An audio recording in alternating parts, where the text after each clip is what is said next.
Hello, I am going to cover a little bit of last week's content before I start with this week's content. And what I'm going to do is talk about hypothesis testing, quickly cover this, and go to the slide sorter here, and kind of, discuss this. So, the one thing that I really want to stress about hypothesis testing, I got to re-download this.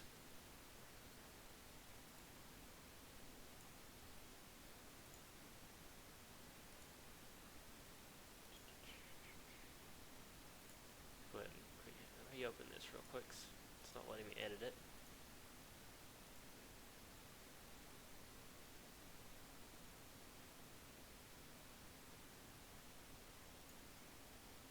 Here we go.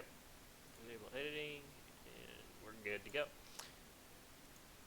Alright, so, there's my pen. Alright, so for hypothesis testing, there are two things for it, right? In hypothesis, you got a dependent variable. So the dependent variable is henceforth referred to as your dv, and your independent variable is henceforth referred to as your iv. So the dependent variable is influenced by the independent variable. Okay, so these are two of the major things we're going to be always talking about from here on. So keyword here is dependent. The variable depends on another variable. Criminal justice hypothesis here is an example, right? What impact does time of day have on the amount of crime being committed? Your DV here is the amount of crime being committed. What this is saying is you have, let's say we got in that noon, which is sunshine versus, we'll have a crappy little moon here, versus night. Now, when do most people get victimized? Well, what we're saying here is, the amount of crime, it depends on if it's day or if it's night. One would think, or at least I would assume most people would think that more crime occurs at night, and that would be a hypothesis. And the hypothesis would be more crime occurs at night.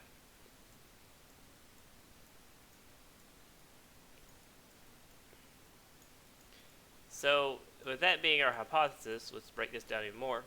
Crime occurs at night. Okay?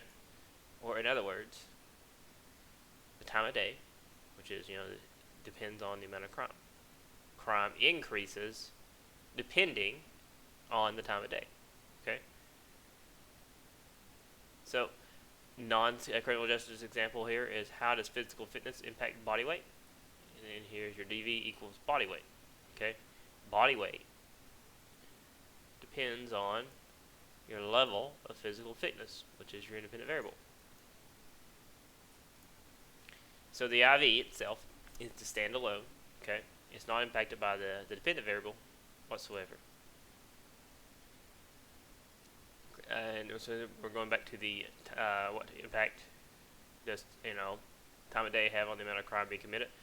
Your time of day is your independent variable. In other words, we're not really interested in the time of day or hypothesis. Okay, it's just a part of the hypothesis. So when we get the sun being out, we're not really interested in the weather. We're not interested in how hot it is. We're not interested in what time it is. We're just interested in our dependent variable, which is how much crime. Okay. Now, what makes the independent variable interesting is that crime seems to change based on the time of day. So, the same deal with the non-criminal justice example is your physical fitness impacts body weight, and your physical fitness is your independent variable. And what we're saying here is your body weight seems to change, based on your physical fitness.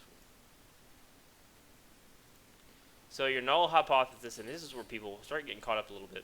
Okay, you have two hypotheses. You got your alt, and you have null.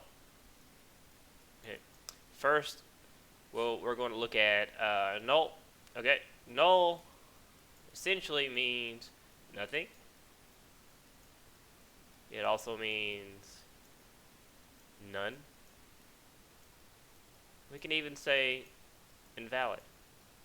Okay, these are all things that we're talking about when we really refer to null. So alternative hypothesis is, the result that you think that'll happen if the IV and the DV interact with each other according to your hypothesis.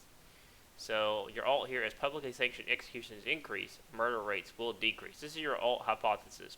You're describing a relationship between publicly sanctioned executions and murder rates. Okay? Not only are you describing this, but you're actually giving a directional increase. As publicly sanctioned executions increase, and make emphasis on increase here, okay, murder rates will decrease. Emphasis on decrease here. Okay? What we're saying here is murder rates are dependent on publicly sanctioned executions. And as standalone publicly sanctioned executions increase, then murder rates will decrease. In other words, this is a death penalty hypothesis, okay? So the null hypothesis in this case would be, which is the alt, we'll have a one, and we always use both, okay? You will always use both a null and an alt. The null, remember we're back here to nothing, none, invalid. The null hypothesis is the death penalty has no impact on murder rates in Texas. Okay? In other words, nothing happens when you look at these two variables together in a vacuum. They don't impact each other.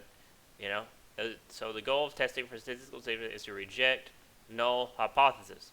Okay?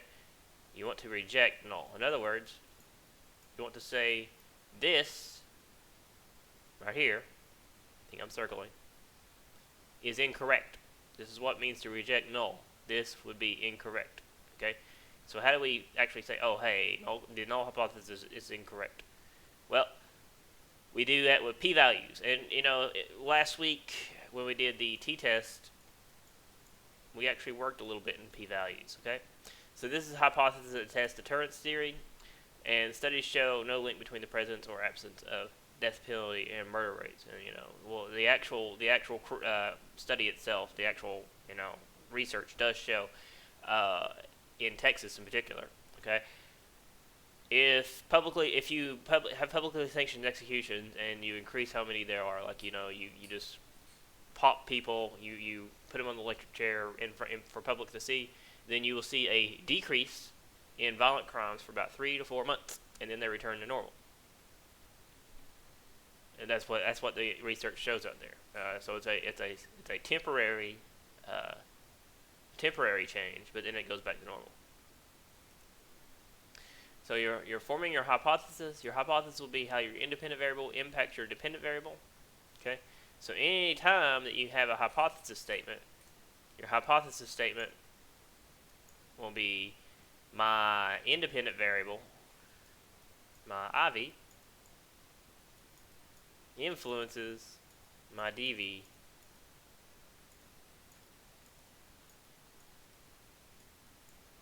okay? So, any way you say that, for back to the crime, as IV, publicly sanctioned executions increase, it influences DV, in this case murder rates, by making it go up or down. In this case, the statement was, the crime murder rates will go down. So this leads to your next in class assignment. Don't worry about this. Only worry about the assignments, but so don't worry too much about this. We're just going to ignore that. Show where you're getting data from, but again, we're not going to do any of this. So how do we test our statistics? There are multiple ways to test for statistical significance. Today we will have an overview of these techniques. We're not going to worry about this too much because we'll go over as we get there, okay? But I do want to talk about p-testing real quick. So p-testing is calculate probability and test the validity of the null hypothesis. The p-test provides evidence that can either reject or fail to reject your null. And when your p-value, this is important. This is super important. When you perform a p-test, you're looking for your p to be less than 0.05. Okay. So when you see a p-value of less than 0.5, that means the findings are not random and do mean something. Okay. So let's say that your p-value is 0.05. That means you reject null. Okay.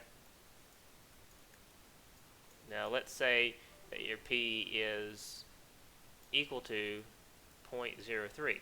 This is less than 0.05, which means you reject null. Now let's say your p is equal to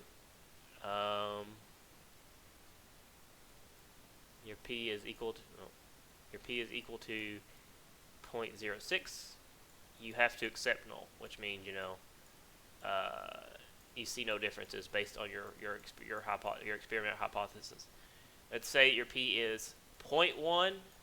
You still have to accept null because 0.1 is bigger than 0.05. Okay?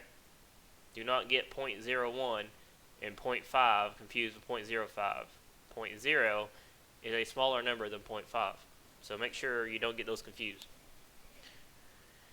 And again, your goal here is to reject null. So you want to see a number less than or equal to 0.05. So let's get on to how do you look at your p-values. We did the student's t-test last week. And we're going to do ANOVA this week. And we're also going to do, so we will do those when we get to them. So this concludes the quick rundown of your hypothesis testing, and we're going to jump into other means.